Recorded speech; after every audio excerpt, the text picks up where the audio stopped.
Hello, welcome to a small tutorial on painting 15mm Flames of War World War II figures. My name is David Geddes. I've been painting Flames of War figures now for about 12 to 13 years. I've developed a technique over that time period which I am quite happy with. What I propose to do in this video is to show you exactly what technique I use. Do with it what you will. Take bits from it that you like, leave bits that you don't like. Any comments or criticisms are welcome. And let's get on with it. Okay, what I would like to explain first is I'm just showing you a picture here of the American infantry I'm going to paint. It is a standard US mid-war infantry platoon in Tunisia. The picture I'm showing on the screen now is similar figures from the Osprey series. The one I'm going for is probably the middle one. At this stage of the war, American infantry appeared to be more tans and browns rather than greens. Those are the colours I'm hoping to use. The infantry division is the big red one, and hopefully by the end of the process I will have some figures that are basically similar to this picture. Okay, first off, what I've done the initial stages without filming them. I've scoured the bases with a knife. I have glued the unpainted figures to the bases. I have then filled the bases with spack filler. On top of that spack filler, I've placed sand and larger rocks. And then I've placed successive layers of paint on those rocks to make it look like a sandy sort of a base. I tend to be a bit practical with my painting. I don't like to have too much scenery or on the bases, no trees or sandbags or too much like that. I like them to be, although I like them to look good, I don't like them to be sort of mini dioramas. I want them to be gaming pieces. So basic stuff on the base suits me fine.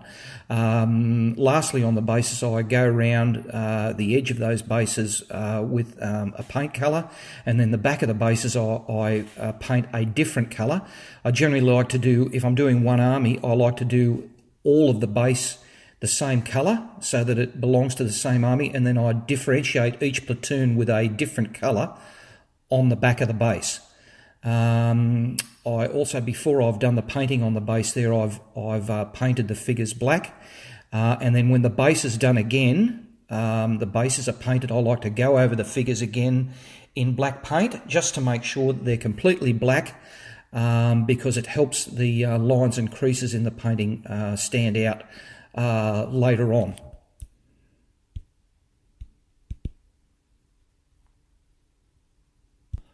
I also better mention here too that the figures I'm using are not plastic figures. They're the basic original lead US infantry platoon. I'm showing you now the blister pack that they came in. The reason for that is I couldn't get any of the plastic ones. They're not available at the moment, and I mean, yeah, I tend to prefer the lead ones anyway. They make the base feel a little bit heavier and a bit better for gaming purposes. So these are the ones I'm using. And okay, here I am just going over the figures again in black paint, all the way, including all the way down to their feet, just so that it provides a solid dark base for me to add the colours, the rest of the colours on top. I apologise for the quality of the video. These figures are quite small. I'm using a big magnifying glass under a light here to see them so that I can paint them at this size. The camera I'm using is on my phone, and every now and again it goes in and out of focus. So I hope that you can see what I'm doing, and I also hope that it stays in focus during the course of the video.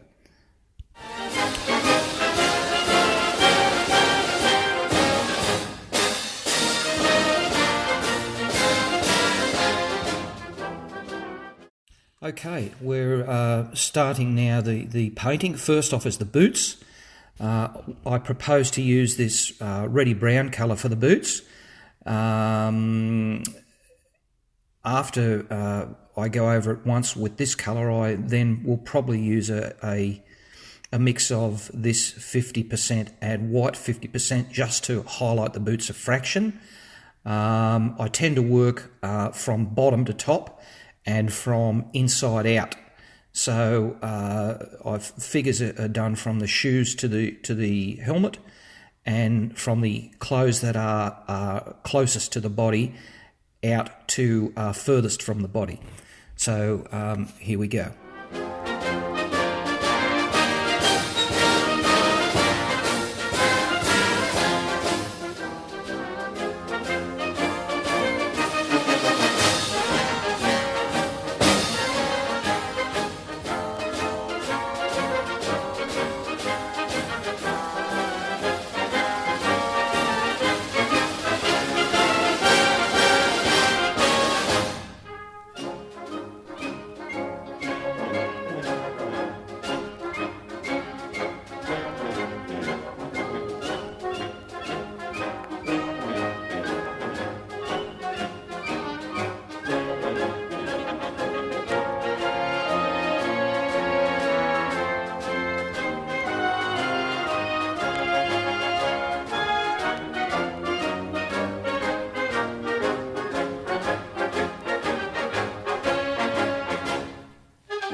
Once that's complete, now I'll add the dab of 50-50 white and reddy brown to the boots, just to bring them up a fraction.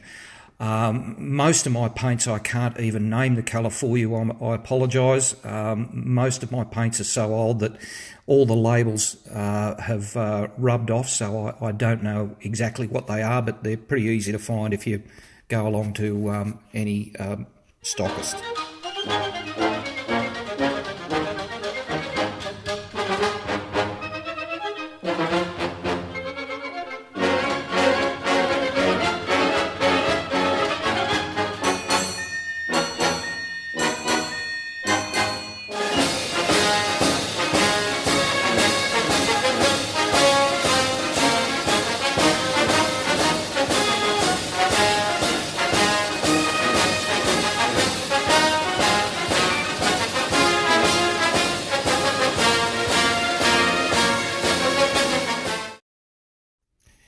After the boots are done, the next step is the gaiters. I propose to use a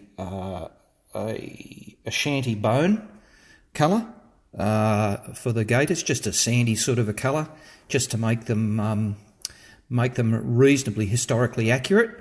Once again, trying to get them similar to the picture. The picture shows that the gaiters are larger. I can't do much about that. All I've got is what I've got, so I'll paint the gaiters that I've got a similar colour. Here we go.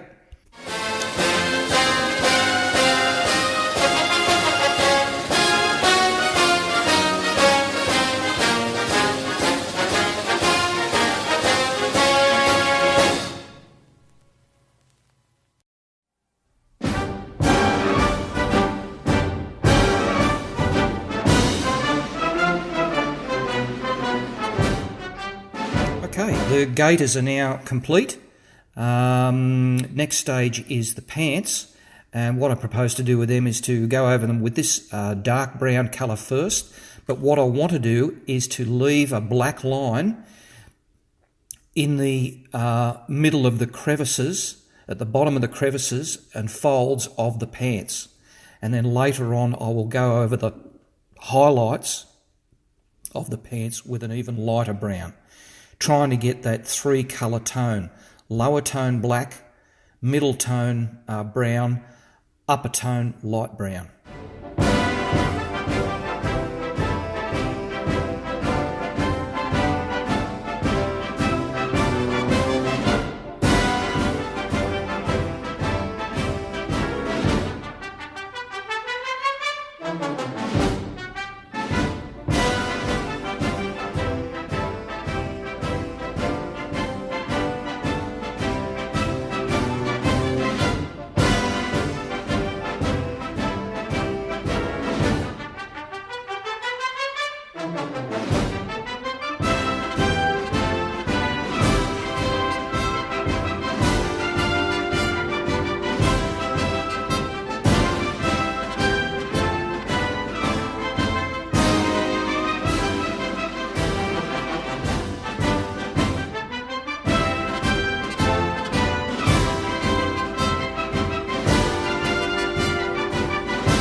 Okay, dark brown is done.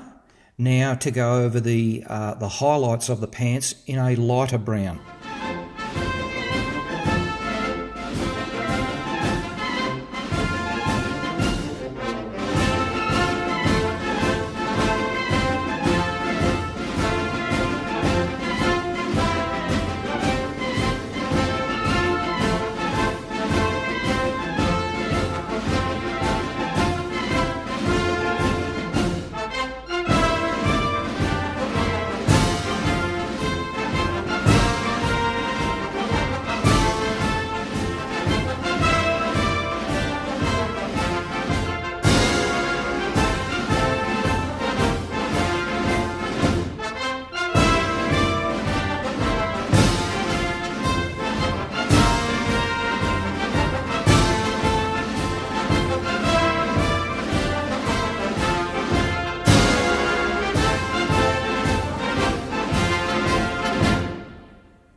Okay, next stage is the jackets or shirts.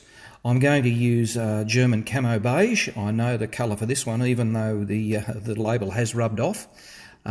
Initial colour is German camo beige. Again, leaving the crevices or the creases completely black and only doing every other part of the shirt. After that, I will use a mix of camo beige and 50% white to do the highlights of the shirts. My aim during all of this is a sort of a mix between what's going to look good and what's going to be historically accurate. If you make it 100% historically accurate, they're going to be so drab and dim that you won't see them. So what I tend to do is I look at the way they are historically and try and abstract a little bit what the colours will be like when I paint them. We all know that all of us do wargaming. Most of it is in poorly lit gaming rooms where there's not much light and a lot of shade, in fact. So if you tend to be on the brighter side of the scale on your colours anyway, it won't tend to look bright. It will look normal, because when you're playing in a place that's dark, it will just show up a little bit. Whereas if you're playing in a lighter space, yes, they will look a bit brighter. But that, in my experience, that doesn't ever happen. So what I tend to do is if any historical figures that I'm trying to paint, I tend to go on the higher side of the colour shade rather than necessarily what's displayed on the picture or the graphic that I'm trying to match. And again, they're only 15mm figures, so they're very small. So what you want generally when they're that small anyway is to make them brighter. And then again, in my opinion, you make them a shade brighter still, because of those dark areas that we tend to play the game in, and we want our figures to stand out and to look attractive on a gaming table, even if it is in a dark space. That's the aim anyway. Whether it comes off or not is another thing. Okay, we have all the figures now. They have their shoes on, they have their gaiters on, they have fully painted pants, they have a black undercoat and a single coat of colour on their jackets. So what I'm going to do now is just a 50% colour mix of German camo beige and white, and do just the highlights of the jackets. Also trying to do the collars and the bottoms of the jackets as well.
Okay, now all I'm doing is making the black underline for any rank that I'm going to put on the jackets, generally just corporal or private first class ranks.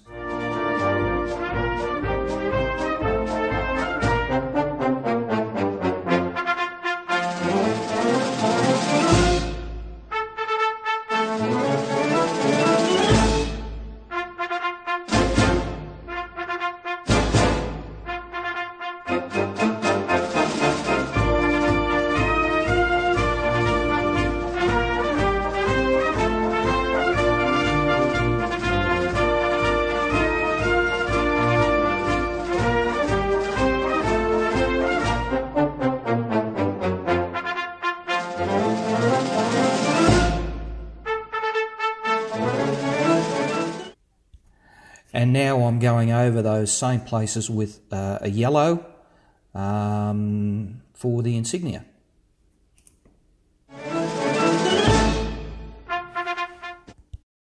Okay, now I'm going to do the belts and webbing in a sea grey.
Okay, what I'm doing now is going over the slung ammo pouches in Ashanti bone.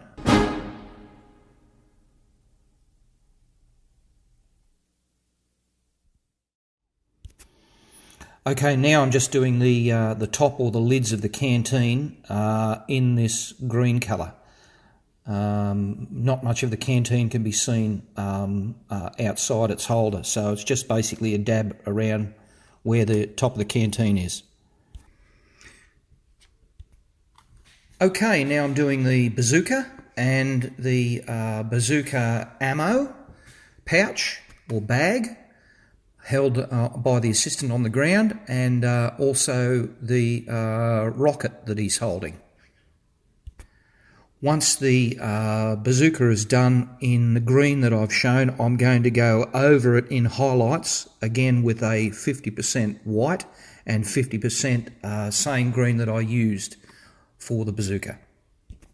Just as a final thing on some of this equipment, I like to do what looks like a little bit of writing. I don't know if it actually looks like that, but just to break up the green, I'll do a couple of black strips on the weapon, say the bazooka here as shown, and then on those black strips I'll put a tiny strip of white paint on the top just to make it look like there's a bit of writing there, basically telling the operator how to use it or how to work it, etc. Okay, the bazooka rocket projectile is now also completed with a different colour green, but also one or two rings around the top of it to make it look like a piece of ammunition. Okay, now it's the personal weapons. I start with this colour brown, go over the weapons, the non-metal parts of each weapon in the brown. During this part of the process I like to leave little lines. You'll see as I'm painting I leave little lines. I don't like to go over the whole thing, just a blatant bland brown. I try to leave little lines between each sections of the rifle. I tend to find if you leave these black creases or black lines on the rifles, it tends to make them look a little bit more realistic and gives them a little bit more depth than what they would otherwise have. Here we go. Okay.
Oh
Okay, now it's all the metal parts of the weapons that I'm going to go over. I don't tend to use grey. I like to use metal paint for this. It's just personal preference. I think it looks better than just bland grey.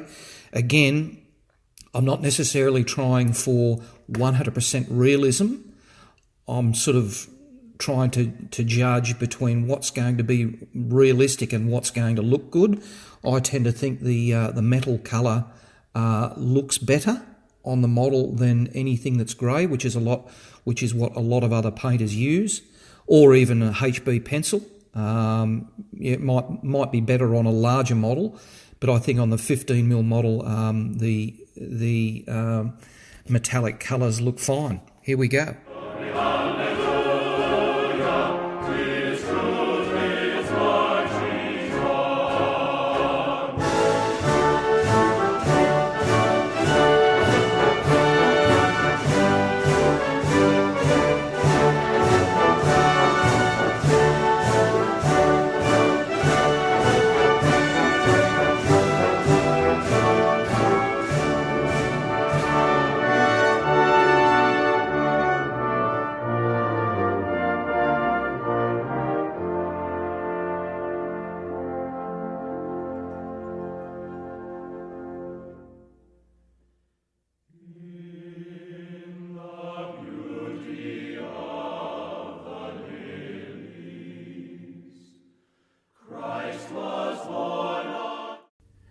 Okay, now I'm going to paint the slings on each of the weapons. What I'm going to do those in is a bright green colour. Obviously that's not historically accurate, but it helps me to break up the blandish colours of the rest of the uniform.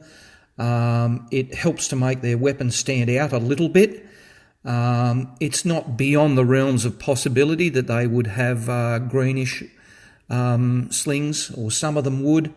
And at this scale, at this minute or small scale, and in it once again in a darkened gaming room, this bright green will look average green and will help to make the models stand out. So here we go. Okay.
To do a lot of dabbing on the face, which tends to bring out the features, I find, which again helps in low light gaming situations where you've got the contrast between the bright skin colour and the black lines.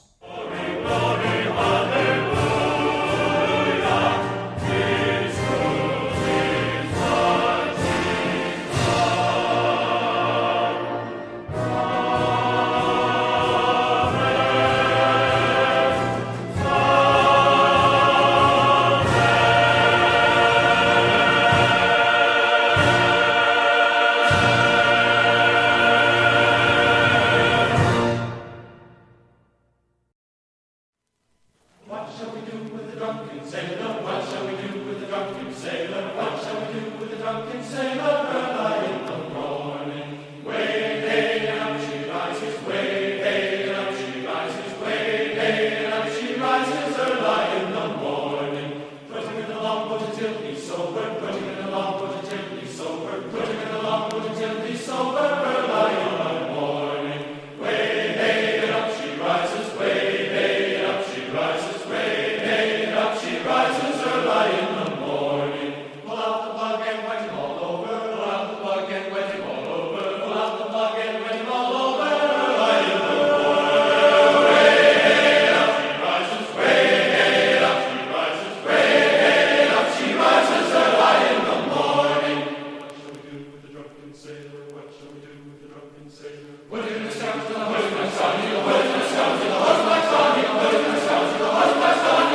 Okay, now we're on to the helmets.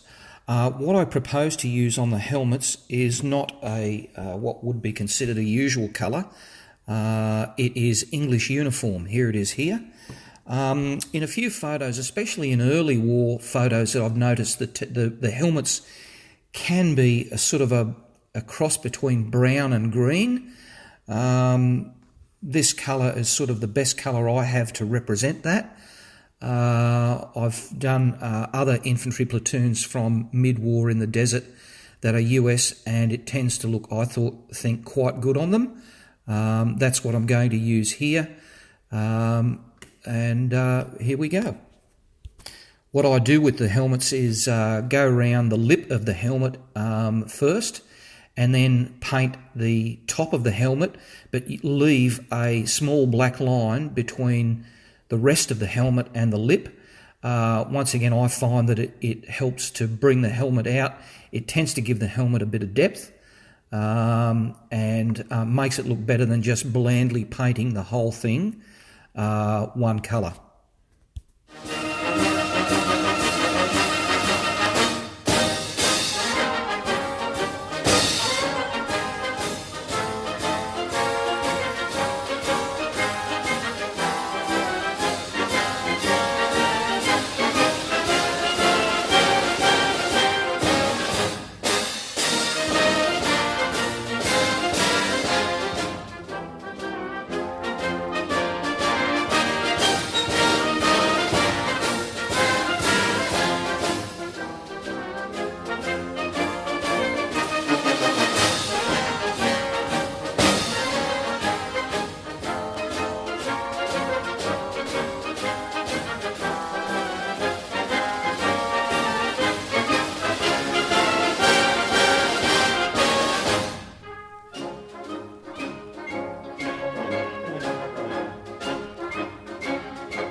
Okay, the platoon's almost finished. Up to helmets. Now I'm going to do the chin straps, which are placed over the front of the top of the helmet. To do that, I'm going to do a black line first, and then a shanty bone line on top of that.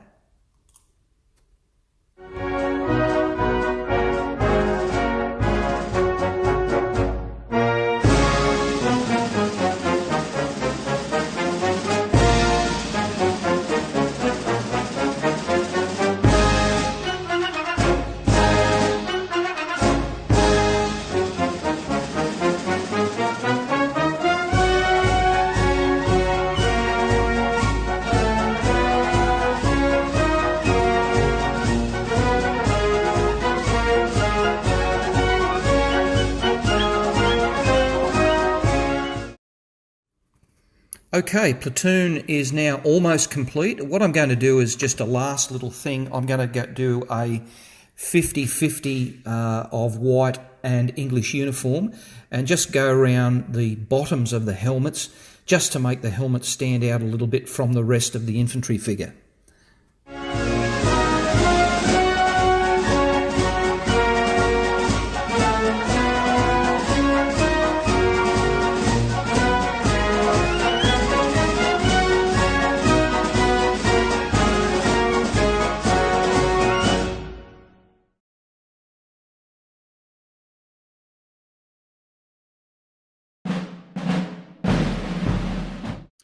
And one final last little thing, the rank insignia of the lieutenant or lieutenant on the command base.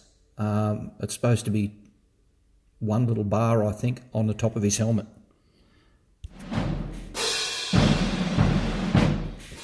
The infantry platoon is now complete. It's been lacquered, both with a sheen lacquer and then with a matte lacquer. Comments and criticisms welcome. If you like these, I also run a Facebook page called Maitland Wargame Group. You're welcome to join and have a look at some of the other things I've painted. Thank you for watching. Thank you for listening. Bye.